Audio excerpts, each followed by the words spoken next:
Good evening, ladies and gentlemen, and welcome to today's edition of the Just Us Review. Where we like to take our favorite shows, whether it be in the realm of sci-fi, superhero, break them down and give you guys that nit and that grit. And you guys know by now, we like it, we love it, and if you hate it, if we hate it, you gonna hear about it. And today we have to talk about the sci-fi classic. I know it just came out, but classic, known as Lovecraft Country.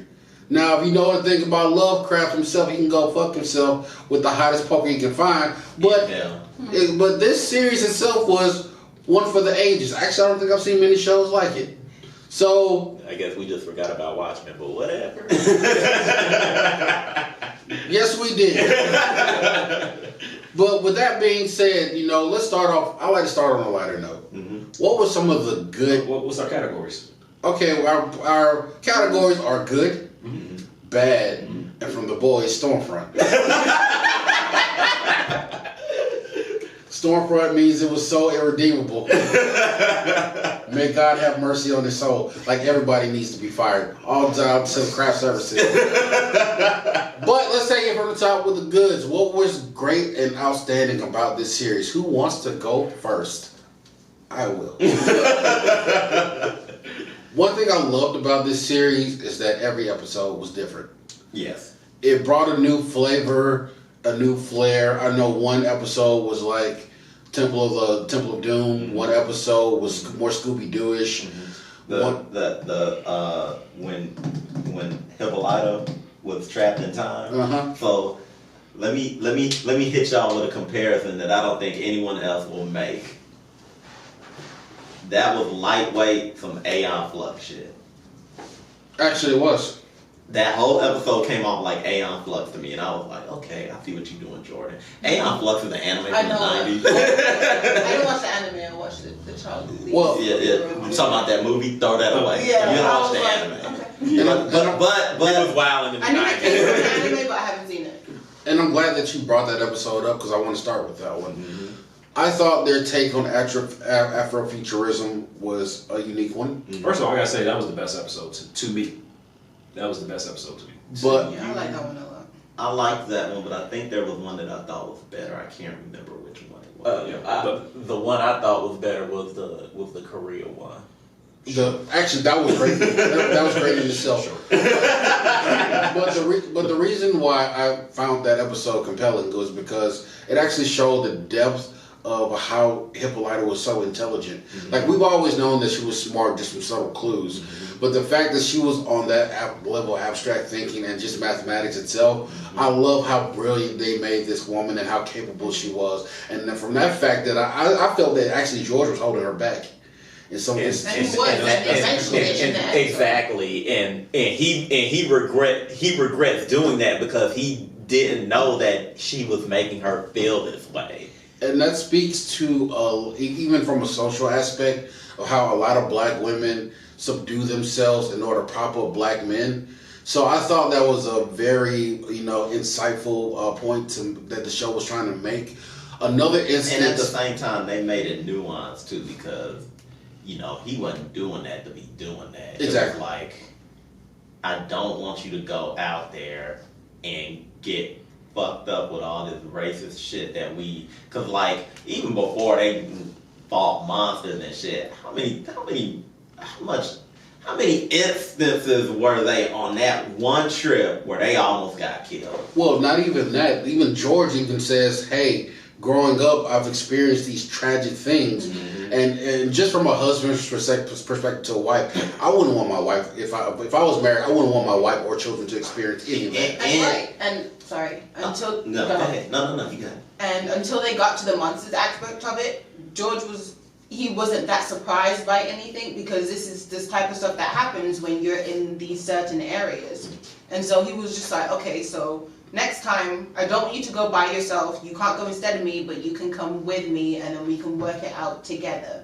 And then later, when you find out he survived Tulsa, then it's like I can see why he has that mentality. So going into this, I thought it was a great arc of Hippolyta and showing us who she is and showing us that she has depth and different layers to her character.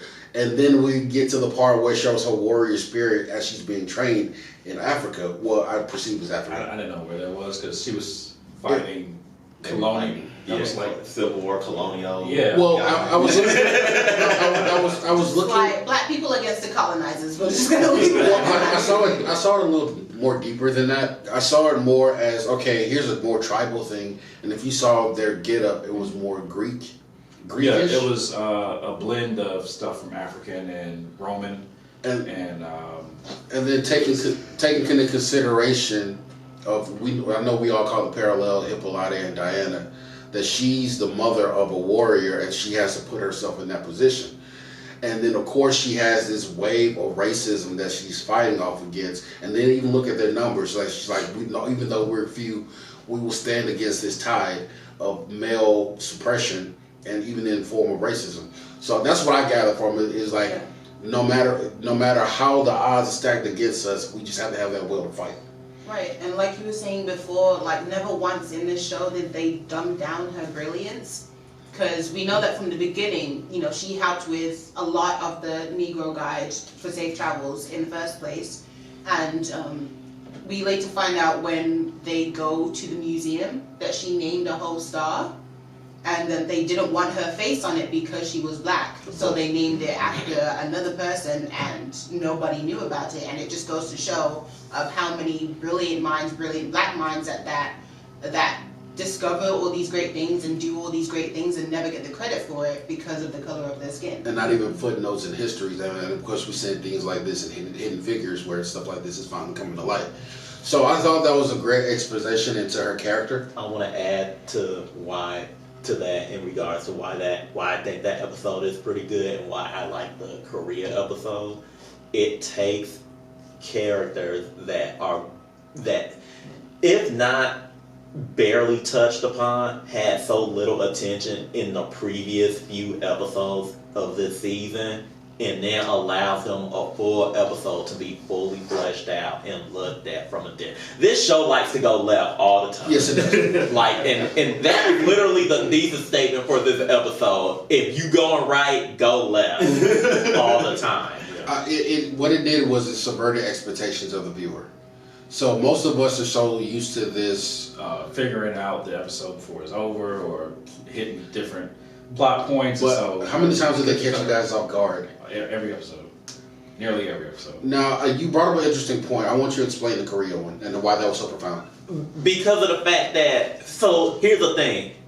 That episode does not work without the entire show as a backdrop. Okay. And for us to be pulled out of Chicago and then go to this other place and see that there's other shit going on and how the bullshit over in America affected what's the girl's name? Gia? Yeah, Gia. I'm pretty sure that's not how you say it, but Hey, go. Kumiho, is that what you're talking about? No, that's what kind of spirit she that was the that's what she was. which is That by was the her way, name. which is by the way, Naruto reference. How I got you. But Actually, the nine. I know, but that's the thing that I saw when I watched that episode. But you see everything that's being affected in Korea by everything that's been going on in the series thus far. And at first it looks disconnected until they bring in Atticus and then closes off some certain holes that needed to be filled. Like, I like that episode because it allowed us. So if someone walked in and they were asking what you watched and that episode was on and you said Lovecraft Country and they were familiar with the show up until that episode and they saw that episode, they would have they would think you were lying. Yeah, because the actors don't show up until, what, 40 minutes into the episode. Yes. And I don't know, just to me, episodes like that or stories like that in a bigger story appeal to me because it allows us to take a break from the main bullshit that is happening. Not that anything that was happening in the main storyline was bad. For the most part, most of it was great. It just came out of nowhere. Yeah. Felt And But it was also great because first episode he calls her, because he wants to speak to her, but he's also kind of afraid. Mm-hmm. And we didn't know why he was afraid until that episode, and we didn't know how she knew or why she was wanting him not to go home until that episode. Mm-hmm. And so, and it kind of like peeled into, Korean mythology and like lore as well, because I didn't know what Kumiho was until she said nine-tailed fox spirit, and I was like, oh. I knew the second she busted out those things, I was like, yep, that's what she is. And once again, it was one of those. She was a character or an aspect of the show that was in the background, and you've always been like, what is the deal? Who is this person? We didn't even know what she looked like until episode 6. Episode 1, she was the red lady that came from the sky. Oh, I didn't catch that. Told him to die. And that said he was going to die, and then I think it was the second episode, in the vision that they were having in the lodge, and she showed up. And he was fighting her and he killed her. Was everybody okay. Was everybody paying close attention to that opening montage with all the stuff going on? I did. Yeah. Come on. Yeah. With the I got you kid of the Jackie Robinson, and that's exactly what he says. The opening montage was just a foreshadow to the entire show. Exactly. I thought you were talking about the credits. No. So in the credits, they always the title screen always show you something different, and there was some shit underneath every time. It was and it always led to what was going on in the episode. Now, Atticus's fever dream pretty much foreshadowed his life and death. Mm-hmm. So, which was amazing in itself, that all of the sporadic and jarringness of it, and then we finally see how it came out to fruition. Another episode that I liked was, I think, the episode after we, Hippolyte is on this interdimensional travel thing. I liked the whole episode that we got to have more light on Diana, and how, well, first of all, what I didn't like about this episode was that she was struggling and she needed help and she went missing, and then the minute Letty saw her, sorry, we're not doing bad. Okay. It's not entirely bad. No, because I got a book about that one. Oh. Should I hold off on it, or can I go in? Hold off, because I want to go in there with you. Okay, so she's struggling, and basically she's trying to figure it out for herself. So she goes home and she changes, and then she realizes she's being followed by these dancing weird girls, and it's scary. So everybody knows the history behind those girls, that they are Jim Crow. So it was a character from the Uncle Tom's Cabin book. Right. And then it was just one at first, but the show made 2 of them. Mm-hmm. So they took a little liberty on that one. But because she was whooping their ass. But I liked it because she was like, okay, I'm the only one that can see these things. The only one that can deal with this right now is me, because I'm not going to that cop for help. One thing, he spat on my fucking forehead. Mm-hmm. And so she locked all the doors, and she just got the bat, and she was like, okay, in case I don't make it out of this, I'm going to draw out what it looks like. So she basically set up a plan for everyone to help her if she didn't make it out of the situation. But it was just the fact that she was like, okay, I'm going to get it done. And when she saw them, she just started swinging. They weren't going down, but she kept doing it. And I want to... And then Montrose fucked it up. Not going there yet. I also want to point out, that's what also might have been my second favorite character of the entire series was her, because of how strong and capable she was, especially to be that young, and how she was able to accept most of the things that were going around her. But then later on, we was like, yes, she's this smart, intelligent person, but she's still a child. Right. And I think a lot of the main characters kept overlooking that fact and thought her brilliance also led to some form of maturity, which wasn't the case. So she was let down a lot by the series, and that she had to fend for herself and be on her own, and that she had that wherewithal to find it in her to fight and progress the way that she did, even down to the ending when she runs into the vampire and she's able to subdue it and make it her friend, and then of course pop that bitch's neck like a Coke. So no, because that was the one that Tiggs set up to protect them all, and so basically he set up it to protect her as well while they were that was away. his protection. Because when we saw the glimpse of it, he had her hand on it, and so basically I took that as she was kind of bonding with it. Well, even still, who in that situation would try to bond with something like that she never... it protected her. Yeah. The other one was trying to kill her, and she saw her fight it off. Mm-hmm. But I mean, I get what you're saying, because And I would also say that as far as the series goes, she was let down a lot. And even with Emmett Till dying, She couldn't even grieve her friend properly. yeah, and she that was actually her breaking point. Well, one of her breaking points. And then when she realized that nobody was going to help her, that's when she really, her most breaking point, and then decided she's going to fight back. And I would also say, as far as that episode, it was something that I realized. That was the episode I realized that the magic that the white people were using was stolen. It never made sense to me the type of magic they were using until that episode. I didn't know it was stolen. I didn't We catch don't that. we don't get that information until later. But he was doing a voodoo curse on her. Yeah, that actually makes sense. But I thought like beforehand when they said that they stole it from, and it was more connected with other cultures and other symbols, it didn't seem like white people magic. It didn't seem like Harry Potter magic. Yeah. That's what was throwing me off from the very beginning. Cause I was just like, this magic seems weird. Like it seems too spiritual for people without spirit. That soul, just saying. and I don't. Y'all know what I mean. Yeah. But another great episode that I had was I forget her sister's name, lady sister's name. Ruby.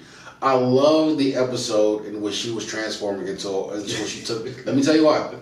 When she took the dose and she turned into a white woman and she lived and she tried to figure how the other side lived, and then she figured that, and then of course at the end she has the realization that the best part of me is is first who I am and the fact that I am a strong black woman, and then she could Did you just fucking say she does. You're having a stroke. Take a breath. Go ahead. Sorry. Right. Did you really just fucking say that? One of my favorite parts about the episode, she takes the pill to figure out how the other side lives, and then she realizes that she really doesn't need it, that she's more comfortable than who she is, and then she proceeds to violate old dude at the clothing factory. But That wasn't what I got from Well, that ending of that episode when she sodomized him with the heel, I like that part. But what I saw it as, well, first of all, she didn't do it willingly at the beginning, but that was the first time in her life that, she wasn't just seen by the color of her skin, and she was actually treated like a person, not just by people as the same skin colors as her, but by everybody.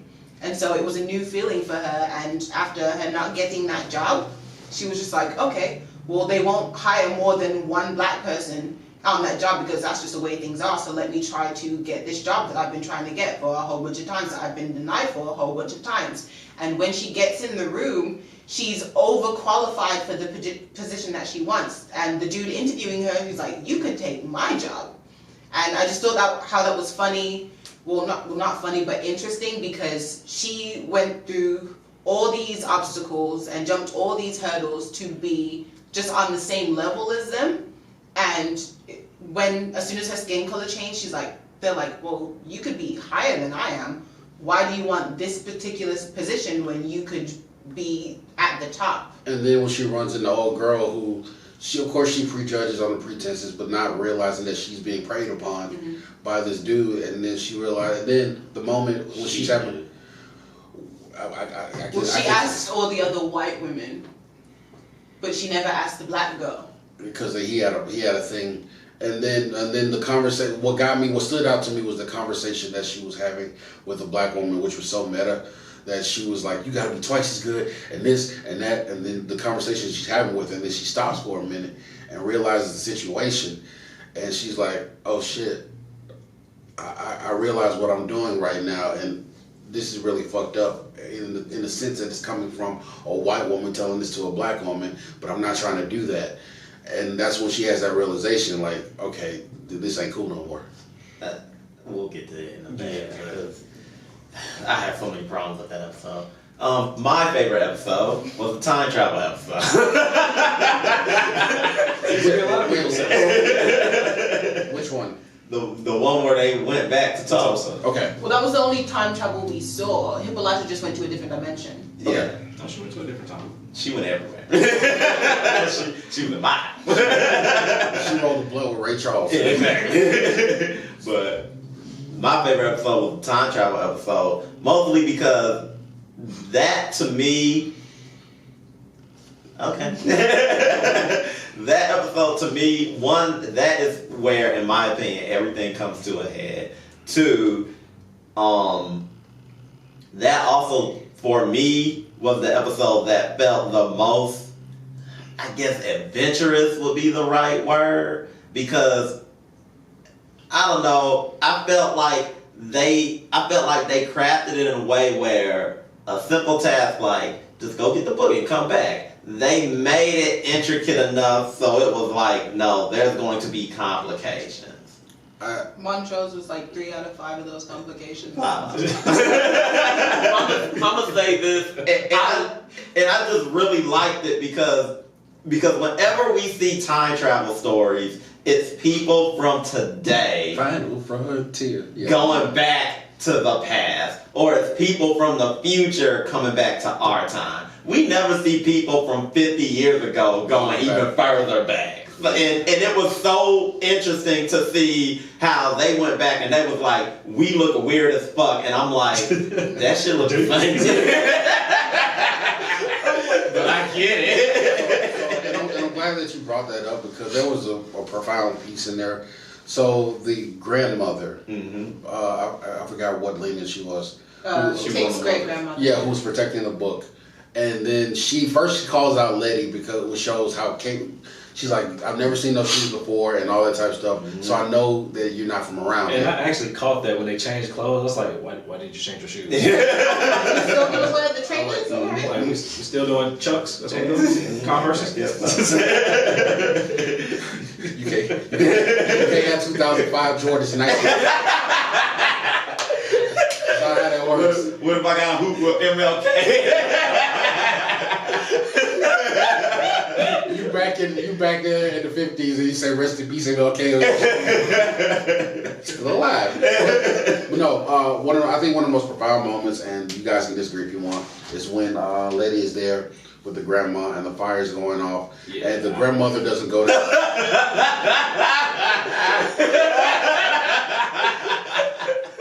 Heathen. Fucking heathen. Who was that for? I gotta agree because it's like, That was overly. do I have to stand here? I got it because she realized that she knows that magic is real and she knows that what magic is capable of. And so she knows that Letty has not from around here, so she believes that she's come from a different time. And in that time, she's already dead. Her daughter is dead. Yeah. And so, but because she knows that changing things is going to be, detrimental to the future. No. All that is She's fine. like, if you survive, then the man I love, the father of my child that I'm currently carrying, will die. Yes, great-great-grandson. yeah, she has to die. That's cool and all. She has to die. But the fact that Here's the thing that I think he has a problem with because I have a problem with it. It was overly dramatic. It was unnecessary. What it highlights. She was making a point with extra steps. You didn't need all of them steps. no, it's because you have to stand there, realizing these people are burning your house down, your daughters and your granddaughters are downstairs, burning alive, and you So here's can't the do thing: anything. the grandmother So you're gonna cling to the closest person you have in that moment, who's willing to stay with you. So the grandmother Till the could have went end, down and and I- started popping off shots. But she can't, because it would have changed it. Well, here's the thing. And I know what you guys saying that hey, that was a bit much. Visually, that was much. That was much. That was a lot. But from Well, the entire show is visually much. We're gonna talk Like the about whole body. But I think the whole purpose, it was like the fact that she was facing her death with such dignity and what all that entailed. Of course, it was a gruesome aspect, but it was like she knew what was going to happen. She knew that she was going to burn to death, and yet she had the wherewithal to stand there and be like, the only way I can get through this is by holding on to something. And we was like, the strength for her to stand in that spot and knowingly catch on fire and die was a level of strength that it had to be respected. I get that it was I get that from a physical perspective, that was a bit much to give to the viewer. You know what that also does? No, and it was it also traumatizes the person you can stand. Thank you. That's where I was getting. Letty to leave, but Letty chose to stay because because she knew she No, was fired from the Letty was husband. like, she was like, pray with me, baby. No, that was after Letty had already decided she was staying. She's right. She's That right. was after Letty. I rewatched this episode today. I don't So remember. she told Letty to leave because everything was catching on fire. And Letty was like, And then Letty it was can't like, hurt me exactly. because Letty I was have like, invulnerability, All so of- I will I stay just- with you. I So just she's like- like, okay, then can you pray with me? I just would be like, I gotta go. Because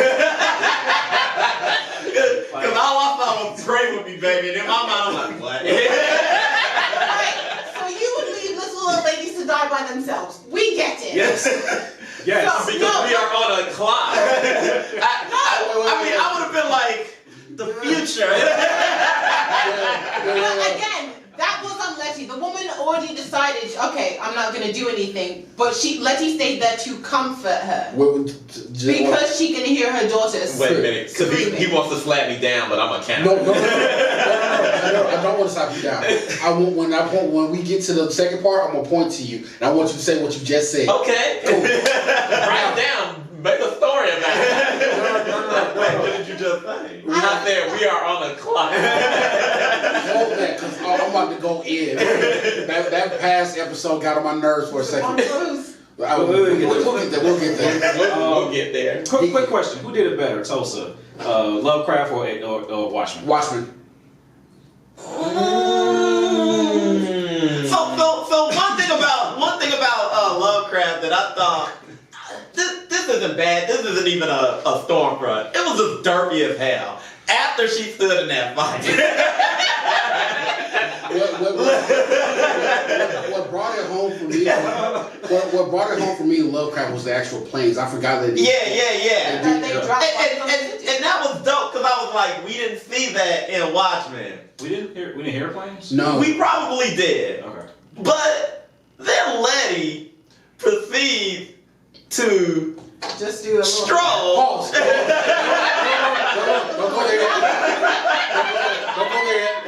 Don't go there yet. I know we were just talking about specific episodes. But anything overall good about the show? I like the Indiana Jones aspects in that episode. I feel bad for that security.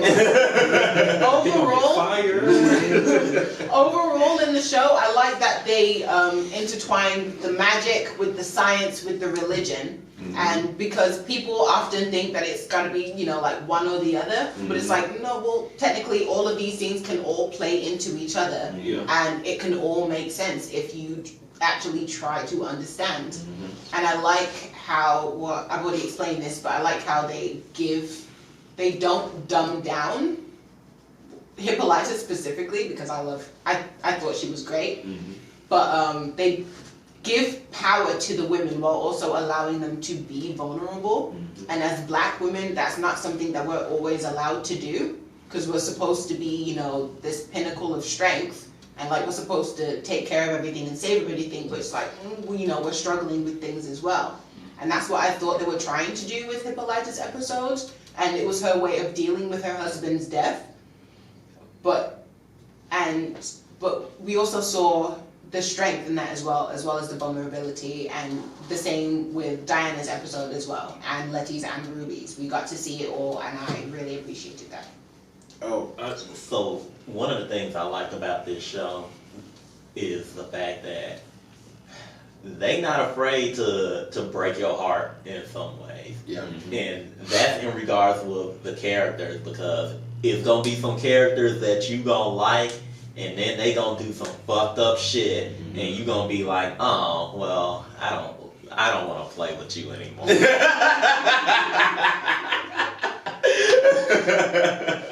Another thing that I But like. they gotta do it because they gotta challenge you, and they gotta get that message out there. So it's up to you to be strong enough to accept it and sit through it. Message. Like she sat in that fire. I think that I think she was having hot flashes. I am just a little disappointed that we didn't review this weekly, so we had a chance to digest every episode. But that just speaks to how strong every episode was, and the messages that they had in all those episodes. Because I just know I'm afraid today we're going to do surface level kind of conversation around it, and I know that there's a lot of deep stuff in each and every episode. And especially when we start getting into spirituality and Next I'm gonna have a statement on that and when we get to the next section. Okay. So we'll talk about next season. One thing that I like, and one thing also, just a quick reference on D for a second, the whole loss of innocence. But the final moment is when you see how she willingly just takes a life with no remorse whatsoever. I thought that was a big transition to the character space as well to show where she was. But another thing that I loved about the show was how the backdrop of racism played over the overall arc of the story. We'll get to that one. Because I do want to do a comparison, like I just asked the same question. What was the other show? Umbrella Academy. Umbrella Academy. Right. But I didn't like. This. Well, because it was like very in the backspace with the Umbrella Academy because only one It only person existed when one person was on screen. But here, the whole world was enveloped in this. Right, it was everywhere, and they were consistent with that. Put a pin in that because I do have something to say on that in the next section. Okay. But and one thing I also have to attribute to the show is the level of world building that it was doing as well, and how it was introducing various themes. I also love the fact in the Indiana Jones arc how they were able, and they still haven't explained this, which is why I was hoping for another season. How the house connected somehow with them going to what was it, DC that they went to? Yeah. They went to Philadelphia. They went to Philadelphia, and then they go to the cave, and then he ended up back home. And everybody's like... And it's connected now because now every time they go down that elevator, they go to that cave. Exactly. I just figured it was mad. But then again, what is it? The elevator itself is magic because remember when they on the second episode or the third one when they went to the bottom level, there were bodies down there, and there was the bodies of the black people that were experimented on as well as the white boys. Oh, I only saw the white boys. Oh no, there was multiple corpses down there. It was skeletons, and then it was the white boy corpse. So does that mean that the elevator itself is a realm? The entire house is enchanted. That's the thing. So, yeah. And so is that a nexus that rests on like a spiritual ley line or something? Probably. So that's the question. I have Yeah, more. like that whole tunnel kept wanting to get to that house. Yeah, the whole tunnel to like Titus's base lair. I want to say that little alcove he had with the door and the way he booby trapped it. I think that maybe the whole place was enchanted and it's like on a whole different plane entirely. And if that's the case, what other places is it connected to?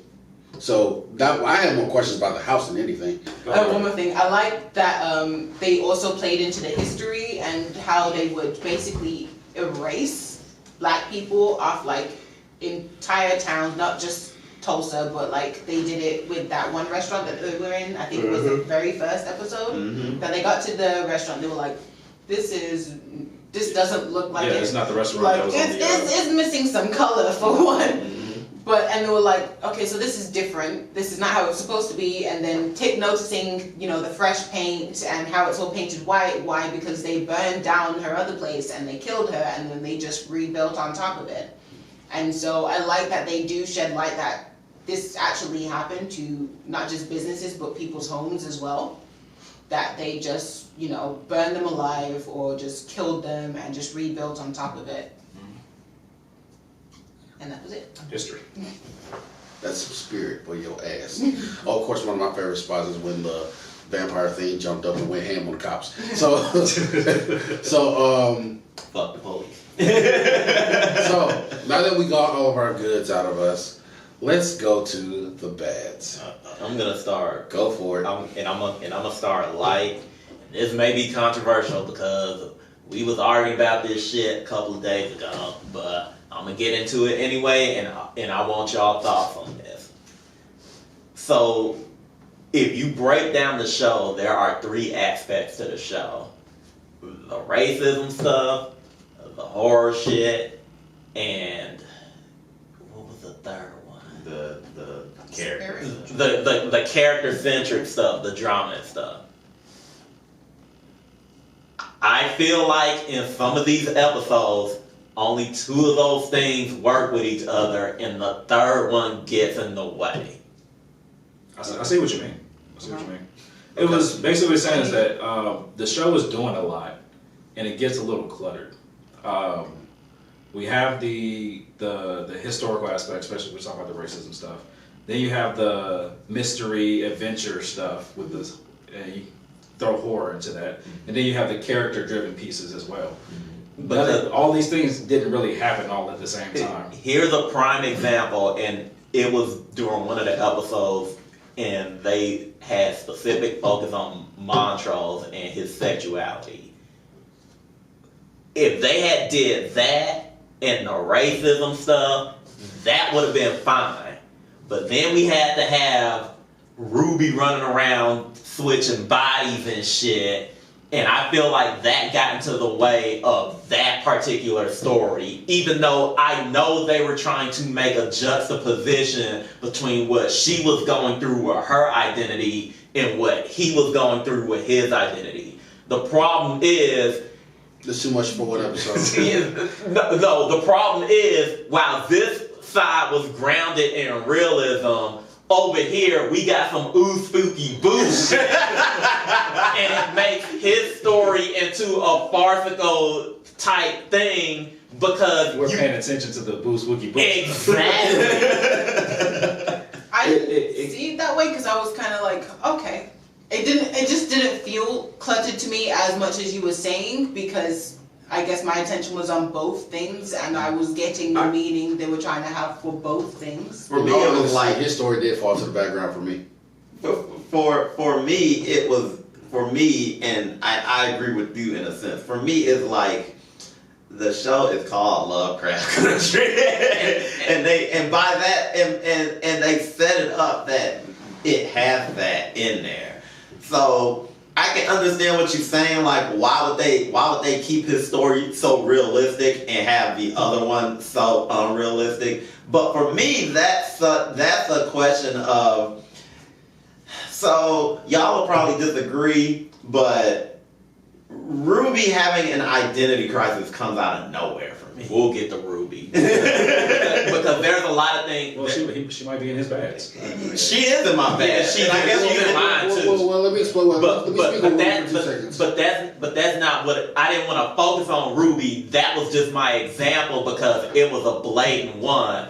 Because like there's a lot of things wrapped up into what I was talking about with that. Because another thing I wanted to add in there, I also feel like with a lot of these characters, when they want to quote unquote knock them down a peg or punish them, I feel like they use the racism or the horror to do that.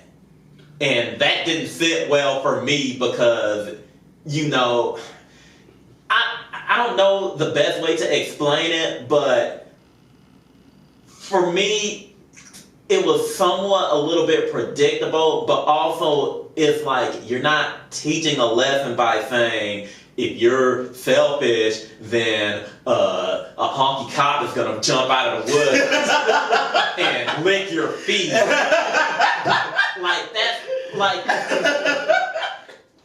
I think I see where you're going with this. I think. I kind of caught that too because it seemed like every time things could be going relatively easy or normal for them, and then anytime one of them got out of pocket with something, then what you doing here, boy? Yeah, like, oh, let's being a bitch. Let's send the cops. And of course that was by design because of the world in which the world building in that they did is that no matter what happened, the world would correct them and put them in check. But now since you mentioned that bad, you mentioned another. Yeah, we can move on to the characters now, but because to me that was kind of a minor thing.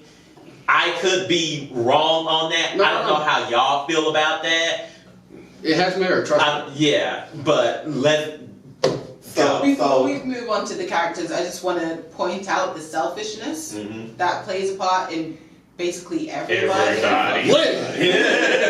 Not only Letty, but Ruby, Atticus, a lot. I don't. Montrose especially. I don't see it in Letty like y'all do. Maybe I could be fucked up, and it's so much shit going on. All right. Well, there was a moment where she thought she got inheritance money from her mom, And her first thought was like, oh, I'm gonna take care of me and I'm gonna buy a house. And her sister points this out. She was like, okay, you didn't even attend the funeral, but you didn't think to share that money. But another thing you need to bring up that you missed, and she was talking all of that shit about wanting to do something for the community with this house, but you was only putting your friends on front. But here's the thing. So here's the thing about that, because I kind of disagreed with that when the show was going on, because she was like, you just bought your art friends over, and I'm like, they black people that don't deserve help. Everybody getting their ass whooped in 1955. No, but it was more the fact that Letty didn't reside in Chicago for most of the time. She was out traveling, and then she told her friends, hey, I have a house, come stay here. It's like, okay, like these people need, like, you know, people who need houses and stuff like that. But she was like, I'm gonna give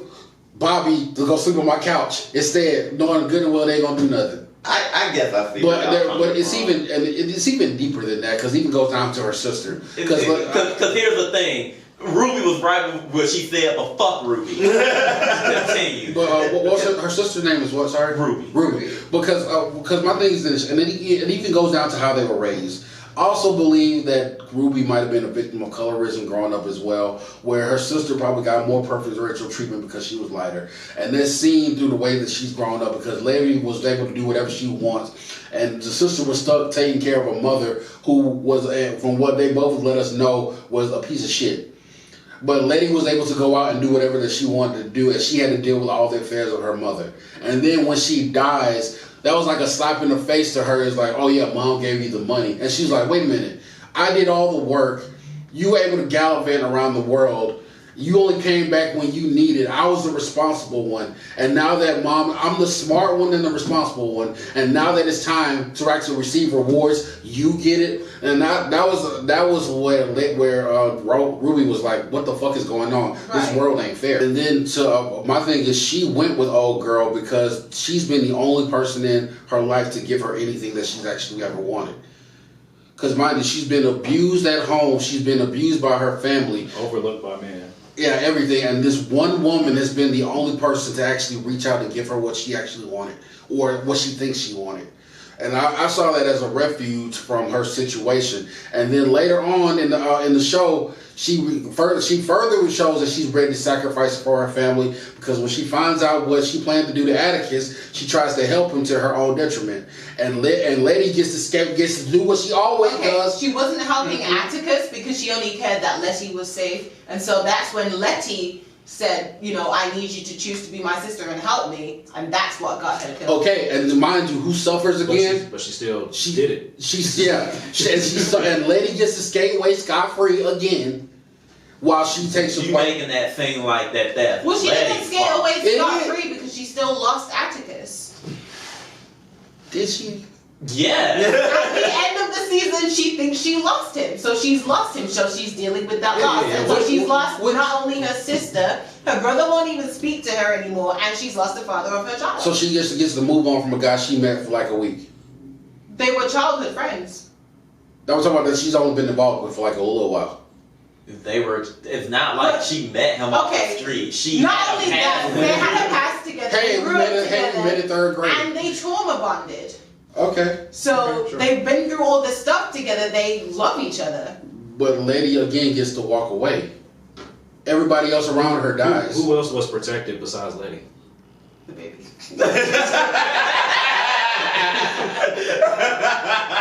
Like Lady got literally all the plot. Like this kid got jostled around. She had a literal plot. She was like, all right, go through the series. Have this mountain of plot on.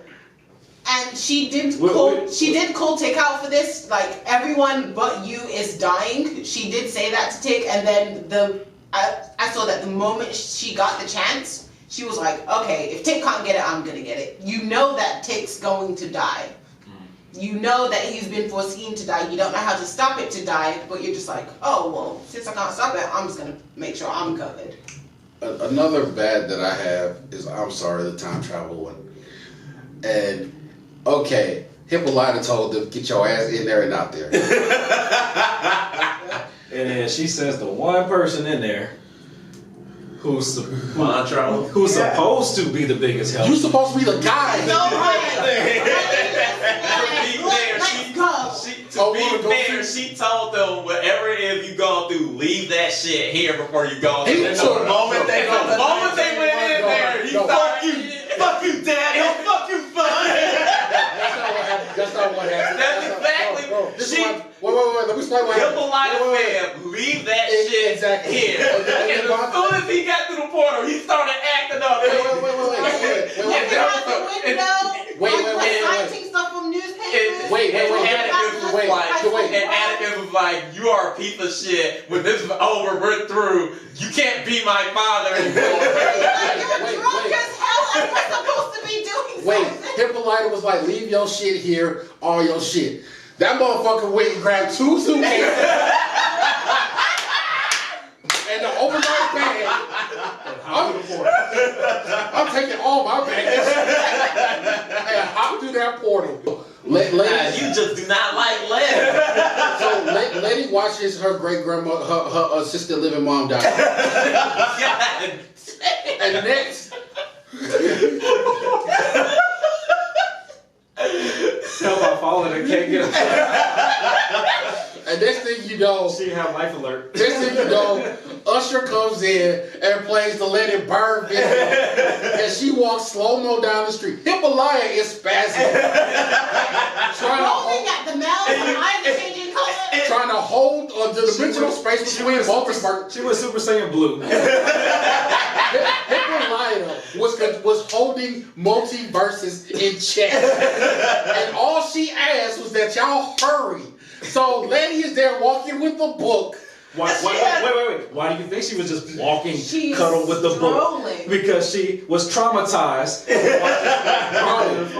No. So Listen, he chose to stay there. That was also her fault. I will She was on a time limit. Look, I believe she was traumatized too, but she had this derpiest look on her face, but like, and I was like, what the do another take.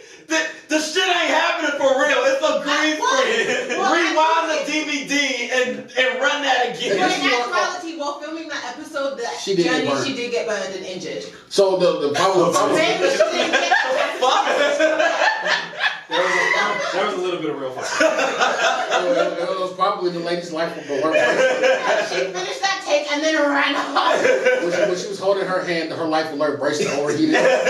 So hold up. So I'm called bullshit. So I get that she's impenetrable to fire. I get that. It don't hurt. Invulnerable. Invulnerable. I get that she's invulnerable, but that book ain't. So I'm like, I know the book can still burn because it burned before. So Thank you. why are you just holding it halfway out your friggin' armpit? Let it burn. Like, come on. Like, put it under your shirt or something. Tuck it like this and run. Why are you just holding it? The city is literally burning. So while Alicia Keys was playing, this girl's on fire.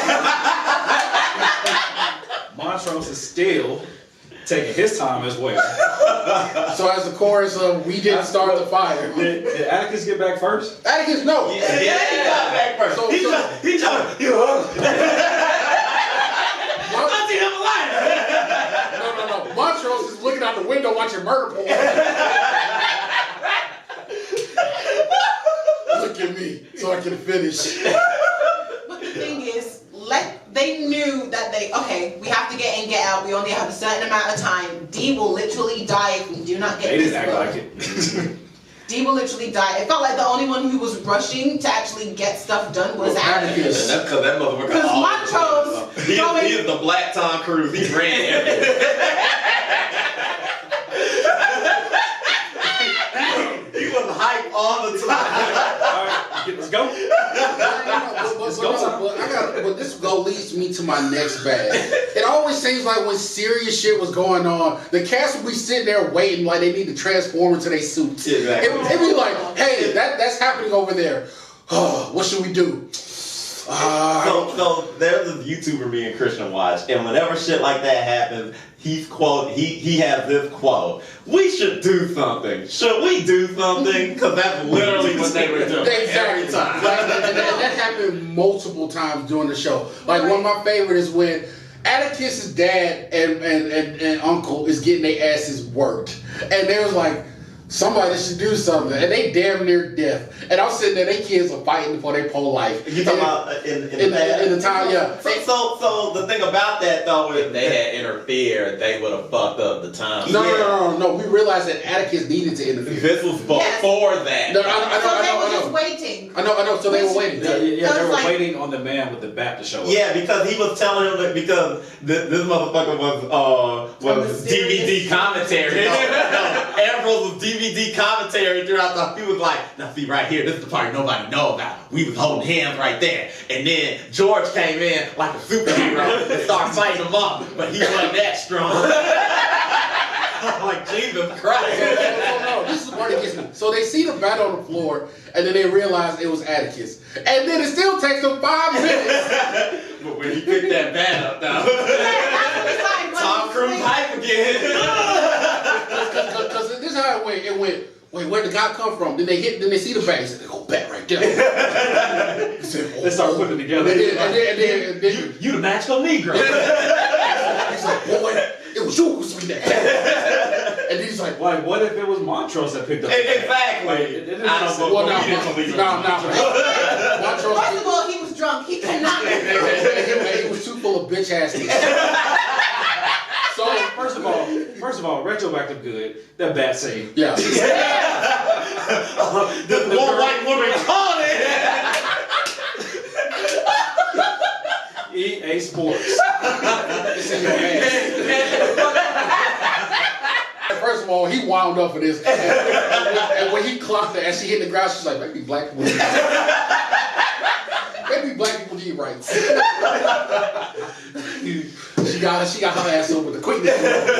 But yeah, they sit there, he see the bat. He's like, it was you who saved me. It was you, boy. He was like, okay, I see the bat now. Now, Daddy, how was I holding the bat? No. We didn't care. This is in part of Letty, but also Montrose, since we were on Montrose. No, Montrose goes in a different category. Okay, so we get It was just like, sorry, it was just help people. Well, basically, most of them were like, oh, well, if Tick doesn't want to do this, then we're going to do it without him. But it's like, you literally can't, though. You can't. So why are you leaving him out of discussions and hiding stuff from him when you know he's just going to try to find another way, and then you get mad at him for finding the other way? Exactly. Why don't you go talk to that white woman? but You didn't give me. Because my dad killed a Native American woman. Exactly. We're gonna get on that. well, I want to go back to the Emmett Till episode. So we see that Dee finally breaks, and everybody's trying to find her because she's been missing. Letty eventually runs into her. So instead of being like, girl, where have you been? Let's get you somewhere safe, and tell everybody that you say, child gone, I need to go do some shit. She stands there like Dee was bothering her. Like, Exactly, like- I swear, they all looked for her for a total of half an hour each. Did Because they Montrose look- just went home and sat down and drank. Letty just went home and had her own issues to deal with. Got an Ruby argument went to the with white Tick. woman's house. Ruby went. Ruby stayed for the funeral and then went to the white woman's house. Letty just didn't even look at her. Ben had the grossest sex in that church, and Ben was feeling sad talking about Emmett Till was. Oh, Say that. The quote of Ruby from the show is, where the white women at? So, going to another bad of mine, I'm sorry, it has to be Atticus. I'll grant you that. So this is why I have several issues with Atticus that I have. John, gear up. So, the first episode when he had this whole hero complex of saving a dad who didn't even want him around.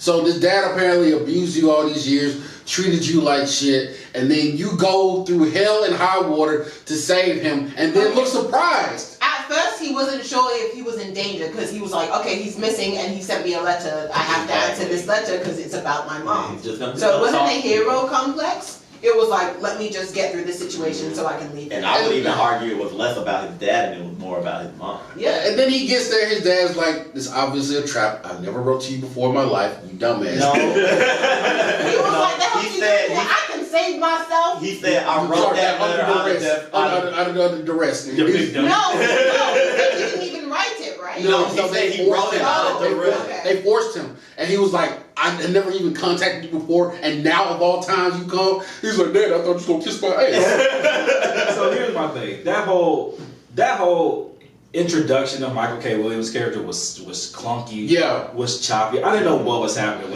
when that happened. And his savior complex actually undermines all the other characters, especially the women of the scene, because it's like, I'm here to save you, and it's like, look, you ain't around for all this shit all the time, and when you gone, they need to figure out how to fend for themselves, and they've also shown that they're capable of fending for themselves. So this whole, I'm gonna go figure it out because I'm here to save you because you's a woman that's you weak. All right, let me go run and figure it out. Can I offer a slight counter to that? Yeah, sorry. So here's the thing that his treatment of women was problematic overall. Let's just get that. But I would also like to say this too. Whenever they like to preach about being a team and a family and shit like that, but then when they want to solve a problem, all they do is fucking yell at each other. And Atticus to the point where like he be ready to beat someone, and it always be a woman nearby, and I'm like, calm the fuck down. But then you have Letty over here, and she hooping and hollering like a crazy woman, But I'm glad you bring that up. It's pure chaos. So when you were talking about all they be like, we should do something, should we do something? They do that, but they be yelling. It's more like, do something, motherfucker. Bitch, should you do something? and then like Right. And in kind of response to what you said about him, not seeing that he has to protect them. In the very first episode, it was Letty that saved them all twice. One, she ran to warn them, and she drove the car to get them away from the people who were shooting at them. The fire department at that. So I will say that's just a stereotype of Journey Smollett's character in any story. what, that she run? That she will be the strong, independent woman to save everybody. Mm-hmm. That's just her character arc. Mm-hmm. But it was not of Letty, but of Journey Smollett. But even let's go to the second episode where she has the party in her house and she's hooking up with some random. That's the third. She wasn't hooking up. She was dancing. She was just dancing with some dude, and Atticus like, but I own that booty. What's going on? You supposed to be with me. No. We survived the vampire. No, she was like, I like you and I want you. And he was like, I don't know. And then homeboy came off like, by the way, no decorum. He was like, I know she over there fucking with this other dude, but I'm trying to smash. You think I can he was smash? saying that I did in high school. Oh, Yeah, but he was like, I want to smash again. Wait, Is that a good time? What's his name? Asshole. What do we call him in Black Lightning?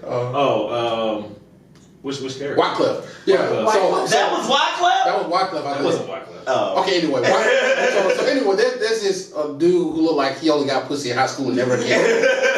Who kept showing up in the show. I don't know why. But he was there just to be like, hey, your daddy like dick. And then,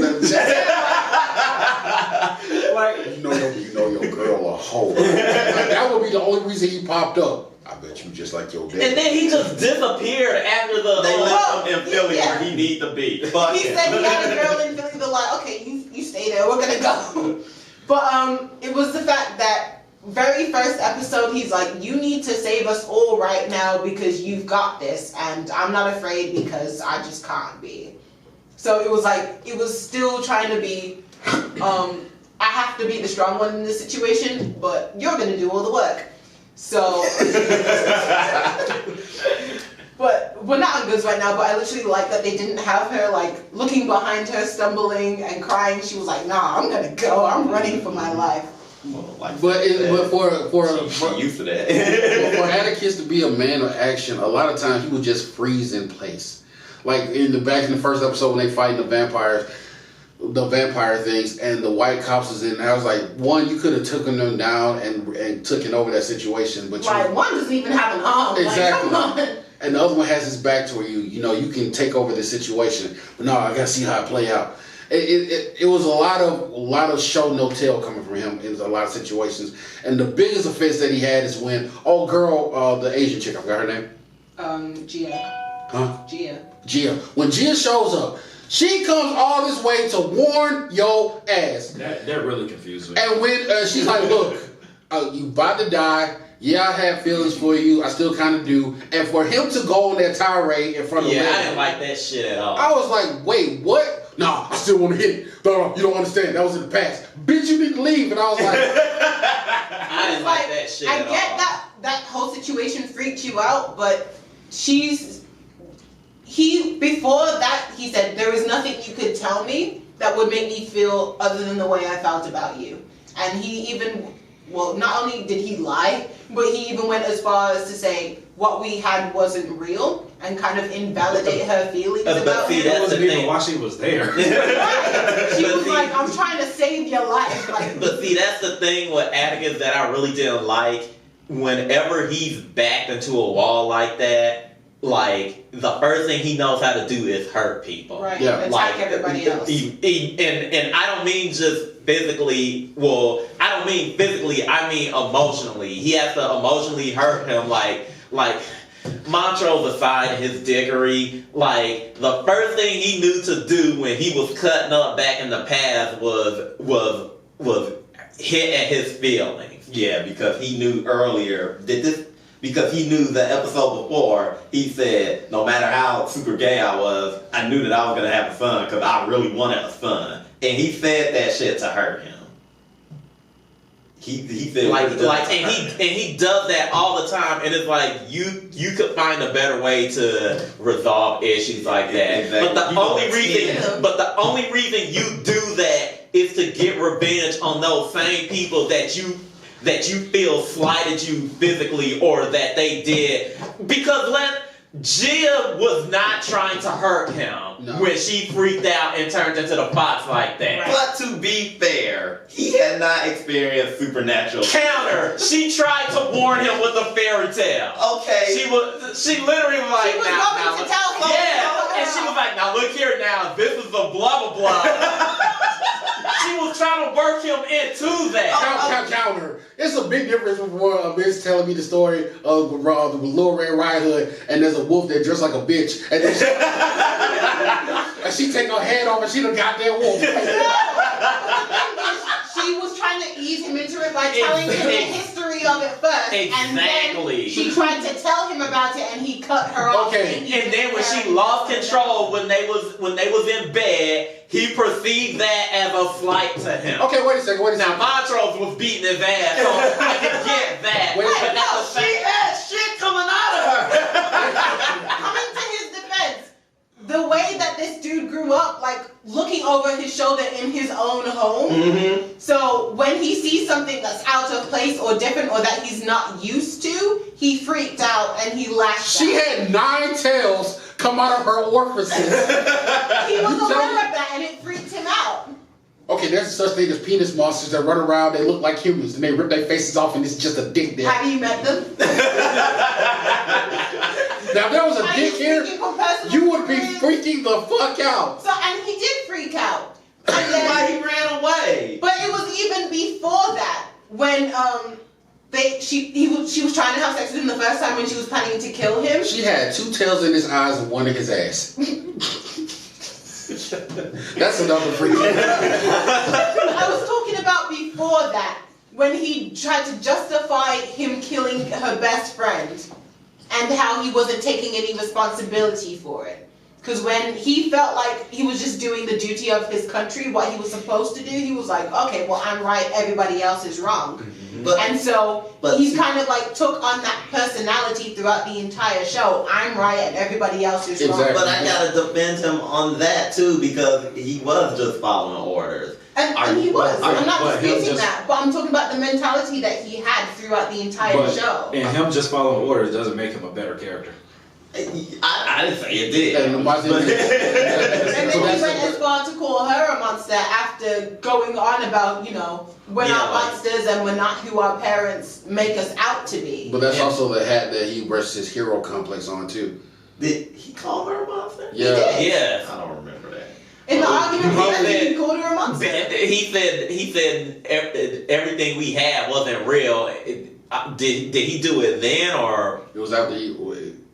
It was, regardless of that? I think it was like after their little half session that he Yeah. called her a monster. Yeah, like regardless of that. Not him. But Regardless of that, every time he's feeling slighted by someone and they slighted him in the past and he should have gotten over it or that should have been resolved, he always has to hurt them emotionally. Like, I'll be honest with you, I'm actually shocked that Homegirl actually came back and went to them with them to try to stop the shit up in Artem. That's the only thing that made sense to me, because I was like, y'all are somewhat seemed like every episode there was an option. I was like, there's a whole mythical creature over here And like that I you know said, about that you got in your back and pocket. I'm shocked And that But she's in love with you, and because you got scared one time, I'm not you're telling gonna- anybody I got this bazooka. not even just that, And my but- thing is, I'm actually shocked that even after all of that, she still came. But- I'd have She been wasn't like, with him. to be fair, it was a bazooka that you broke in half and then put back together with tape, maybe. First of all, you don't know, you put it in the closet. He's been calling her every episode, so he knows she's willing to listen. So hold up, and that actually brings me to my. Just saying, if some Harry Potter motherfuckers roll up on me and I got a nine-tailed fox, that you fucking call gross. Yeah, good luck with that. So another bad that I have, and this is my last bad, is the ending. So they. Oh yeah, they ended that on such a wet part. Boy, it felt like. I needed more. Well, it felt like they checked the bank account and it said negative $50. they was like, oh, time right up.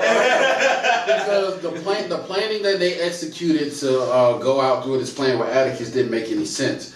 Like you said, not only did they have the Nine Tails, but they also had the people from the apartment who was ready to ride with them when the white boys was punking the horns at night. And they smashed the windows and they was like, okay, let's make it look like Letty ain't there. There was other people they could have reached out to. My thing is, you knew that town had their back.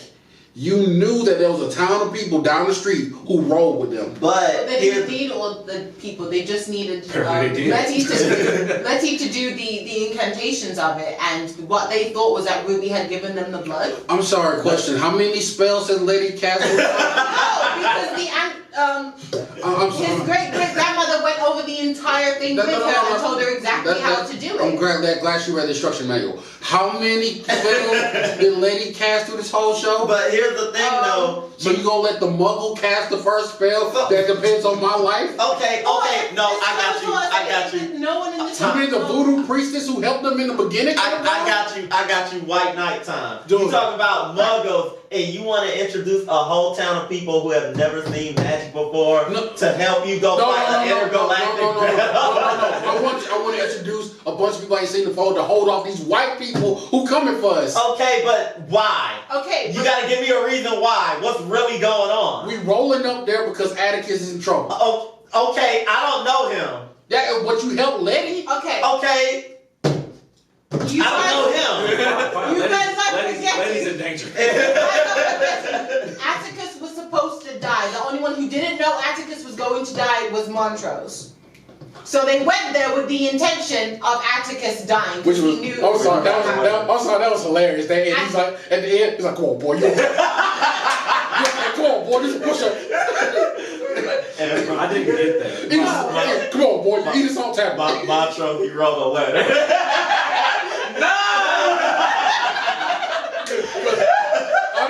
Honestly, the way he acted at the end was the way every black father acted. when their son is hurt, like, get your ass up. Come on, let's go. You Like, gonna he be just alright. saw his arm get sliced all the way open. Bible. Like, I'm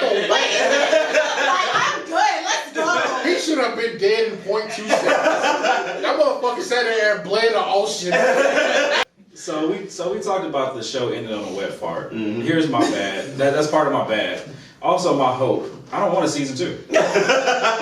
Actually, he's right. I don't want another season of the show. Because it can only all season 2 can do is hurt it. I agree with you. If only I feel like they told a complete story. What else is there to do? Here's my question: what if they were making an anthology? So you mean like new people? If they did, I want to see some black people with magic. if they did a new story, new people, a new generation, we can slide out of a racism. Then we could do that. But you're right. They told except for the end, they told a whole story. I think I need a 2-hour movie to wrap up that one. Because they really did end on a fucking wet fart. Like I don't want to see. I was so pissed. I was so pissed. I stopped cinema app before the credits ended. How dare I illegally watch this? Exactly. I was so pissed. I was like, I don't even want to know if there's post-credit scene. Going back to what you guys said were bad about, her not bringing more backup. One, they thought they already had it, so they just needed to wait for the mood to get high. Then Letty was gonna pop up, say the incantation, and everything was gonna be good. I know she popped up and said, "You more go five East out." and then That's the Jackie First, Chan. I know what it is. First of all, you didn't even say it right. But what threw it was Letty getting into the fight with Christina, who took Ruby's body after she killed Ruby. After Ruby tried to. Speaking of which, did she kill Ruby? No, she couldn't. Well, she's comatose. Yeah, But she did say she was dead, so I'm not sure. I don't know if William's coming back and if Ruby's coming back. Well, the thing is, she couldn't kill her, otherwise the magic wouldn't work. She has to keep them in that coma. I thought she had to keep it to continuously use them. But she only needed rubies for that one moment. But she had to still be alive. But she said die. You're the reason she's dead is what she told her you alive. No, because remember, they cut back when they were start closing everything out. They did show her her body. They show her in bed. Well, she had to put her in the bed because she killed the last girl. But Atticus was there. Wasn't Atticus in the room? Or Letty? No, because she was seeing both of their memories at the same time because she connected them. Oh, I thought she was seeing the past and the future. That confused me. She sees how the community hall works is she sees your entire life up to your death. Yeah. So if you're not dying at the very moment with her, she's going to see your life up until the moment you die. Which I want to point out, a woman who can see your entire life told you when you go die, and you told her to go fuck yourself. Because he didn't understand. That was the first time you know how people don't understand. Keep going. There is literally a whole bunch of genocidal situations of people that didn't understand, so they lashed out. I'm still getting off the. Who are we talking about now? And another bad that we have is Hippolyta was being a bad parent. I would cause effects because she's gonna leave her child alone while she goes explore racist country. I get that you're grieving and you want to focus your energy into something, but your daughter is also grieving, and you're a grown woman and she's a child, and so she needs a lot more help than you would need. So why to be fair, after episode 2 when George died, then they move into episode 3 and it's all sunshine and farts. And No, did that happen? Or? No, it did happen because I think it opens and Hippolyta's in shock and she's tearing pages out of a book because she's in shock. No, the opening of the episode was Letty running around buying houses and shit. You see? We put the thing over here, everything's gonna be okay, and we didn't go on that fucked up adventure. I was like, wait, you know why? You know why? Because Letty didn't die. And she can just start on like she always does. So I was like, and while Hippolyta gets her You really hate Letty. Yeah, she did that. And because I was like, so is anyone gonna talk about George? Because Atticus was just walking around going to the library. No, why would they need to talk about George? Because he wasn't going to the library. Because they left. Because they left with George and then come back with George. Exactly. I was like, when we didn't see George in the kitchen. But the thing about those scenes is that it showed the little things that George would do and that makes Atticus different because he's trying to step into a new role and she was fucking in the family, and she's just like, this isn't the same. My husband's not here. He's dead, and something doesn't feel right about the situation. And they've been gaslighting her and the whole time, half a season. And the whole time, Atticus is like, if I do housework, this will make up for George. Okay, but I got a question No, because I feel like Atticus was in a no-win situation. Why take a What- whole how would you feel if literally after the funeral he was like, that's fucked up. I'm going to Florida. I'm gonna tell you why he was in a no-win situation, because Atticus does what he always does. He can't tell the truth to people. If he would have sit down and be like, Hippolyta, I know you're not dumb. I know you're Lady was there, Montrose was there. all of them could have sat down and explained exactly what happened. Okay. So don't put all of that Oh on. no. All of them were pieces of shit. Here's my thing, and this is what kind of irks me with y'all responses to some of this shit. Y'all act like everybody knows magic exists. No. Do you really? Now, don't count us because we would jump right into it. No. But do you really expect people that you know your whole life, who you know how they will react, do you really expect them to? Ooh, Do you really expect them to just believe that magic exists? No. Let me push back.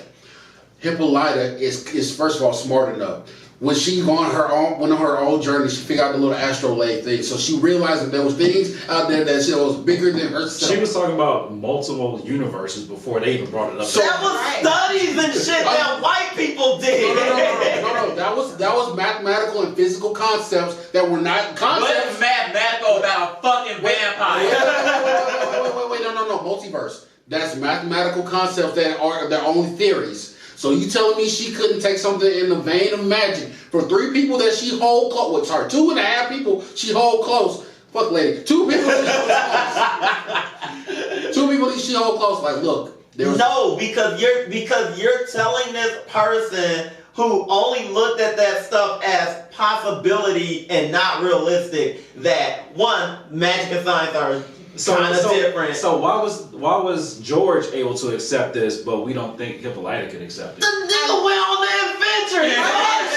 All right, I disagree. One, because she knew that something was up, and so because she just knew she was being lied to by them, and they were gaslighting her at the same time when she repeatedly said something doesn't feel right about the situation. Someone's lying to me, and if you won't give me answers, I'm gonna go get the answers by myself. Exactly, and that's why that entire her going to that journey was important because she had to see it. She had to fucking see it. If we as the viewers and Atticus knew how dangerous that trip was, they would not let her take that trip. It was not dangerous because of the magic. No, it was dangerous until the magic happened. Okay, but she gets there and gets thrown into the multiverse. It was dangerous. She didn't know that shit existed. Exactly, that's why it was dangerous. It was dangerous because she didn't know what she was dealing with. None of them knew what the planetary. But she didn't know it was that particular danger. But they didn't know what the order we did, so they said, "Oh, she's in danger." She was looking at it as like, "Okay, this is a mystery. I'm gonna discover it. Maybe it has something to do with my husband." Let's walk it back even further. Okay, fuck magic. But you know it was a town of white people down there who was keeping black people captive. But that's not what I'm talking about. I'm not talking about in the concept of real racist bullshit. No, I'm talking about Hippolyta being in danger because you guys don't want to tell her the truth.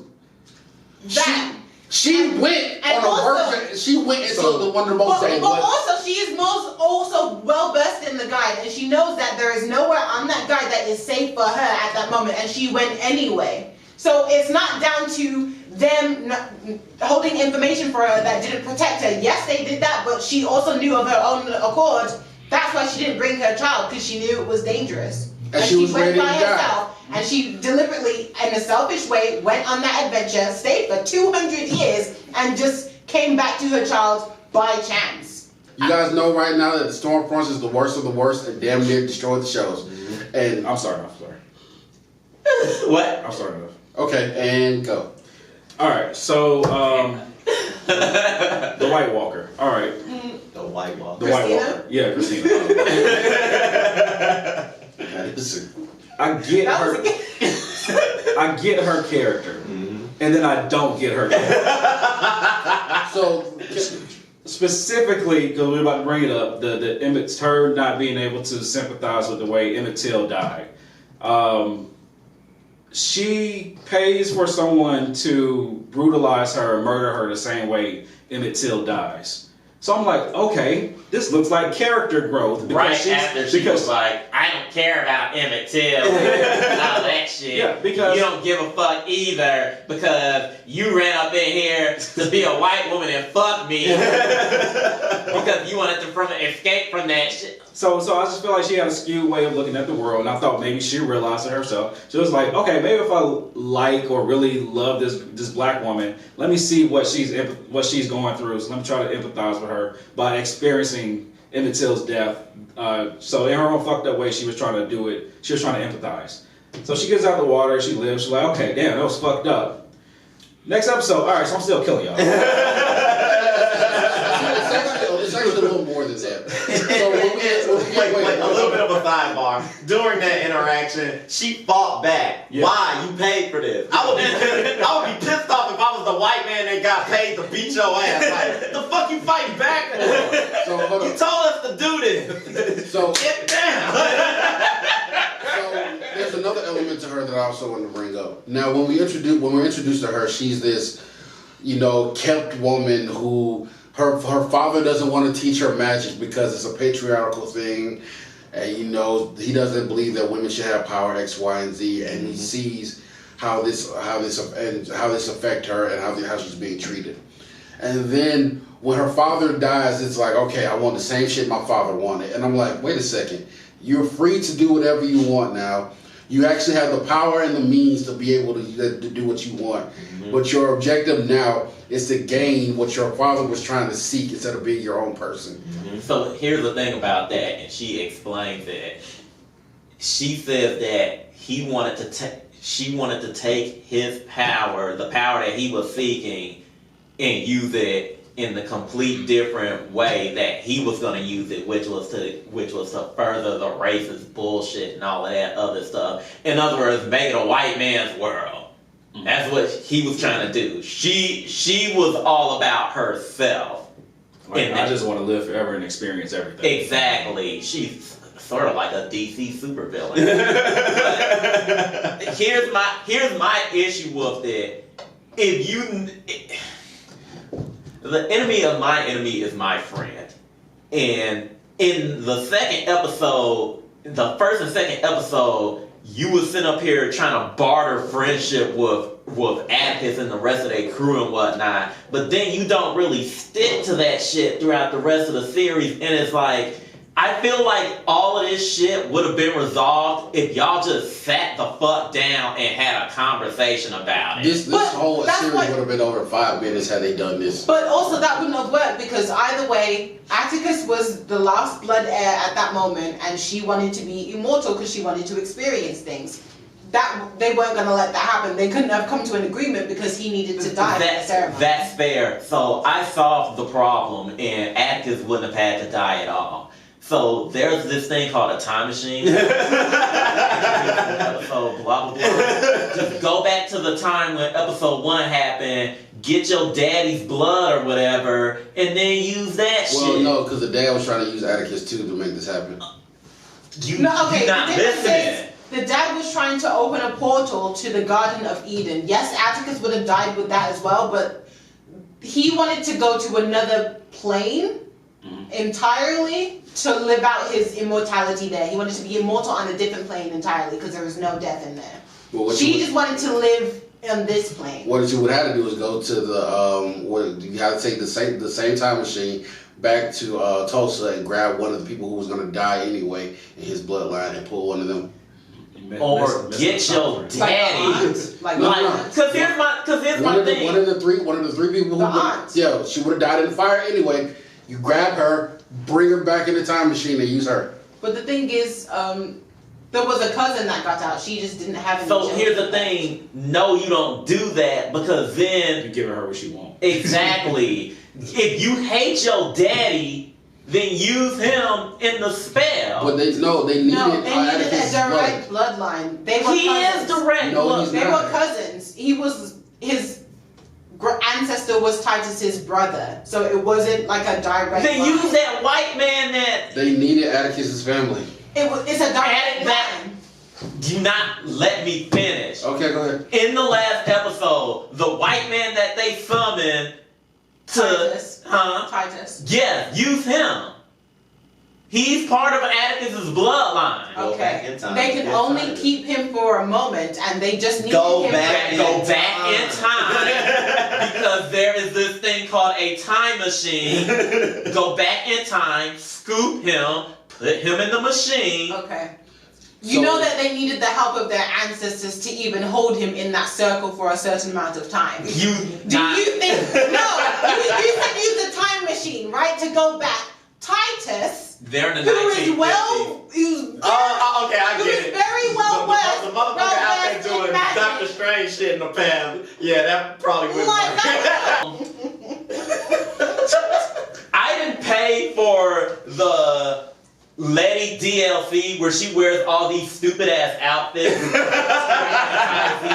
bad for you. Yeah, because it was really off. In episode 2, she looked like Gina from Martin. she had an outfit on that Gina will wear in the Martin series, specifically in the Martin series. She was actually wearing a sweater from the Mother War in Eve's Bayou. Yeah, and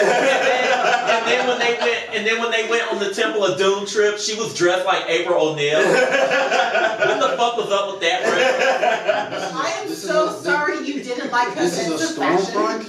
But Yes. I didn't want to. It was just fucking It was- weird. it was She like- had one amazing blue dress and I was good. It I was- did not care. It was kind of noticeable how she stood out from every other female character on this show. Yeah, everybody else. Like calm the fuck down. Well, it was apparent from And then the when it came beginning to that she Diane was- Hill with a baby Hippo cat.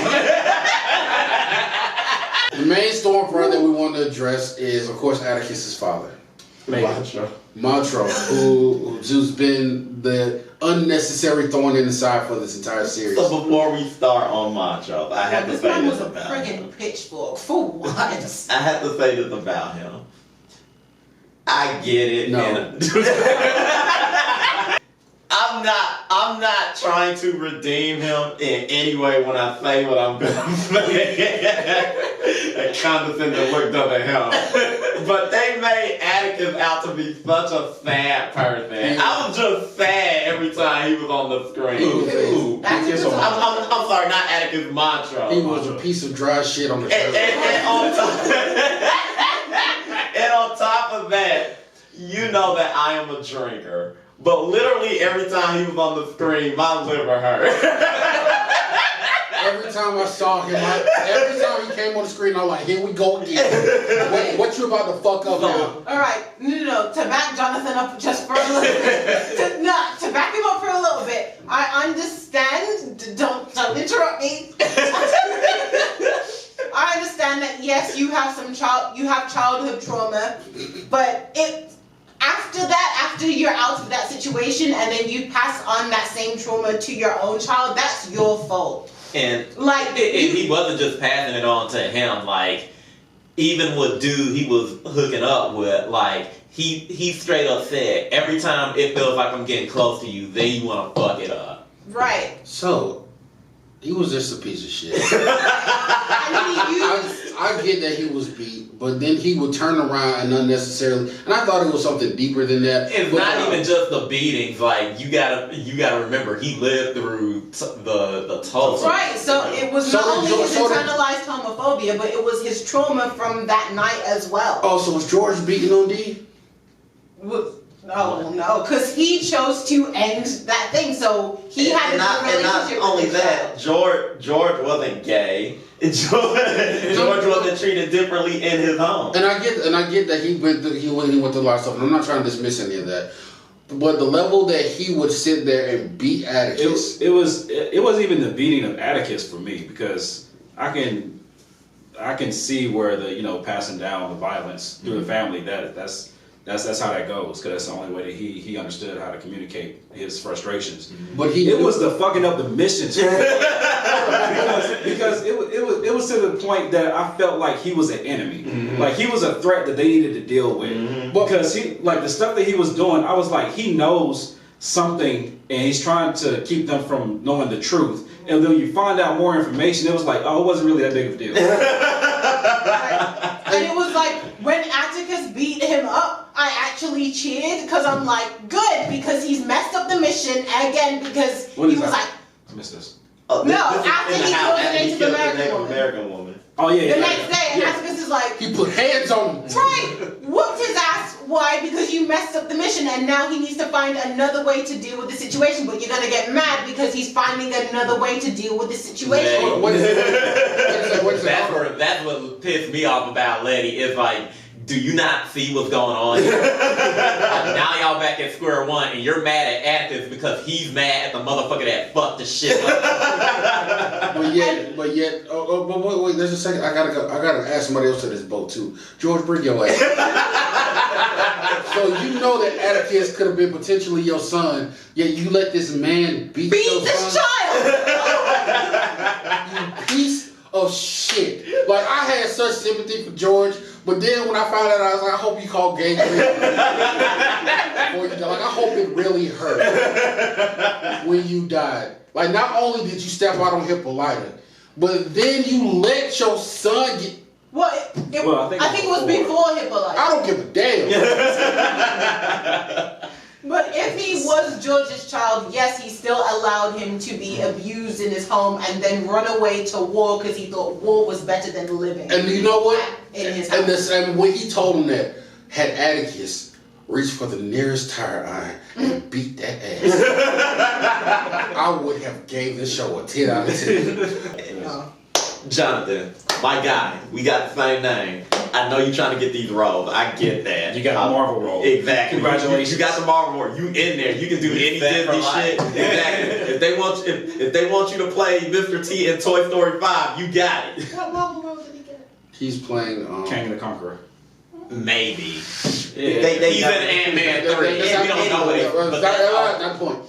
But what I'm trying to say is, I know you're trying to get these Oscars, Emmys, whatever, but Jesus Christ, that overacting. Literally every time something. You mean all the ass whooping? I'm like, what the fuck? Shit. To piggyback off that one, oh man, I was eating food when he was crying. That was one of the most disgusting things I ever said. You was an ugly cry. Right. That was disgusting, but Ruby's whole, I'm gonna have sex while my body's falling apart. Oh, that was gonna be on mine as well. I'm sorry. Hey, you know what? I know there were some people who was enjoying that too. Yeah. All right. So I'm gonna go ahead and say this. Yeah. I'm gonna say this to encapsulates all this. HBO, just because you can doesn't mean you should. Yeah, like I always want to be nasty. What the fuck? It's like who was filming that scene was like, what do you want to see? I want to shoot a straight interracial gay scene.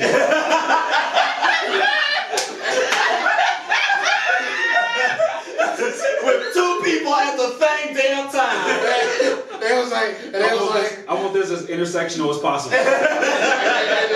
and the special effects people were like, yes. Cause I was like HBO lined them up. They was like J-Abrams, stand right here.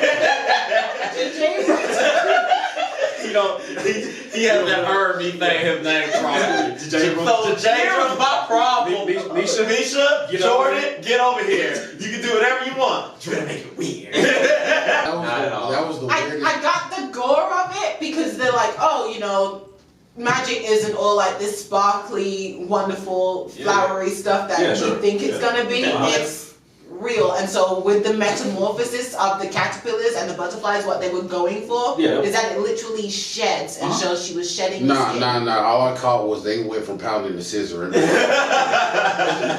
Well, actually, Christina was still in Ruby's body. She was still Keith Howard. It tripped me out because it seemed like they filmed the typical sex thing, and then when the dailies came out, the HBO execs was watching it, and they was like, this is great. Can her skin fall off? And they was like, the fuck? What? Can her skin fall off? When she climaxes, I want the skin to fall off. Yeah. He can fuck the pile of meat. Speaking of Montrose, there is a big fucking hole in the plot of this whole season. Yes. Oh yeah, I forgot about this. So they were relying on Montrose to translate a lot of shit. But he didn't do nothing. Wait. He was reading stuff, he was translating a lot of shit. Then you get to this episode and he's like, guess what? I'm dyslexic. The fuck? and his ability But to he read translate. the entire book. Yeah, and not even just that. So It was like he knew what was going. They were relying When they to know what was going on, but then when it was like time to do some magic shit, he was no, like, you don't understand. Their lives was in danger because when they relied on his translation skills to get through that puzzle. To press the thing, and I'm like, and if he had fucked that up an inch, they would have been dead. Exactly. Right. But I think what they tried to save it with is like, he said, oh yeah, that happens to me sometimes. That's And not so as he like just it was. happened, I don't know. he said sometimes. It's And so he not- just happened to, see it correctly at that We moment. gotta go back to the episode step by step. Is that the one where you can see a third dimension?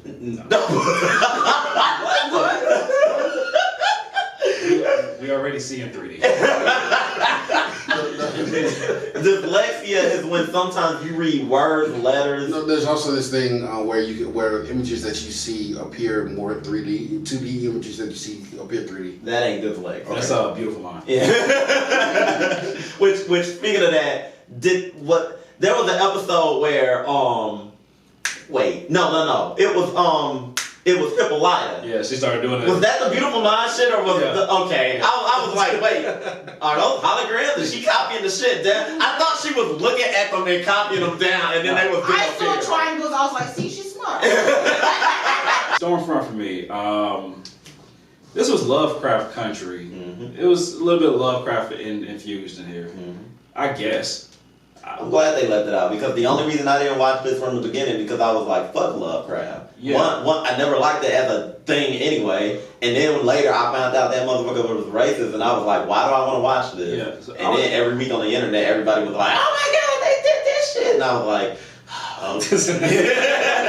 So I was It's a type of the genre itself. yeah, They Lovecraftian is what they call it I now. don't like that shit. I guess. But like I was thrown off by like the monsters. So like we got the vampire creatures or whatever in the beginning, and they popped up sporadically throughout the show. It was like things were just happening in the show, and I was like, okay, so where did it go? Yeah. But that's the whole point. Like that's weird. Like not weird in the sense of the realm they live in. It's weird like narratively. Like At the very beginning opening scene, wasn't that Cthulhu? yes. And we just never saw Cthulhu again. Well, that was also just a dream that he was having too, a fever dream.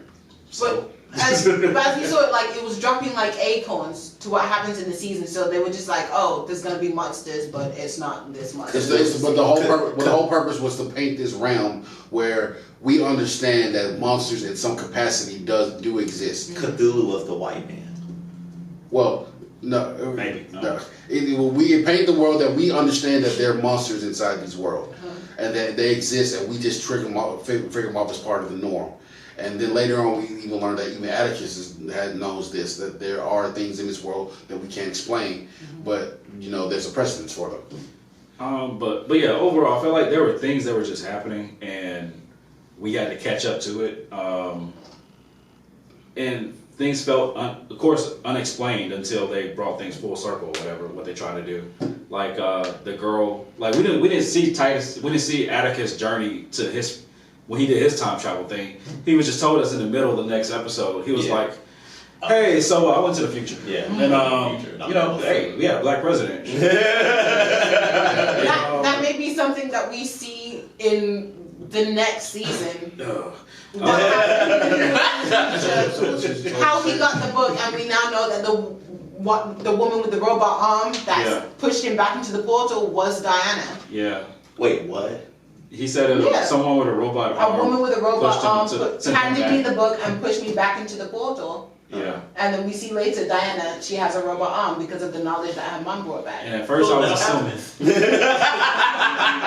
So what you're telling me is that they didn't show a critical part of Atticus' journey, Right. like the red hat in Mission Impossible.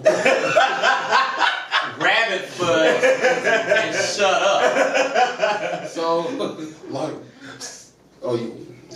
One other thing that I wanted to point out was that at the beginning he says the place he wants me to go, it's in Arkham.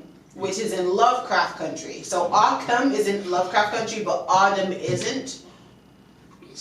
Wait, so I know that they changed, for the TV show they use Ardum, but you're saying that Arkham is... That's what they said in the beginning. He said, So the they place he wants verbally me to said go is in Lovecraft Country. He said, it's in Arkham. And then when yeah. George reread it, he's like, no, that's a D, that's Ardham. Mm-hmm. So what was that about? Was I don't know. I guess there's not a real city called Arkham in No, there is, but they just said, no, that's a D. that shit. I don't know. Your guess Because is George says, well, Arkham, why would we want to go there? That place is crawling with white people like that, Yeah. and they don't want us there, so, and every time they went there, they went to Ardum. yeah. So I don't know what that was. so. There's a lot of mysteries still left in the show. I don't care to explore any of them. Yeah, I want to see it next season. if they do a season 2 or whatever, but honestly, this season stands on its own, can actually be its own thing.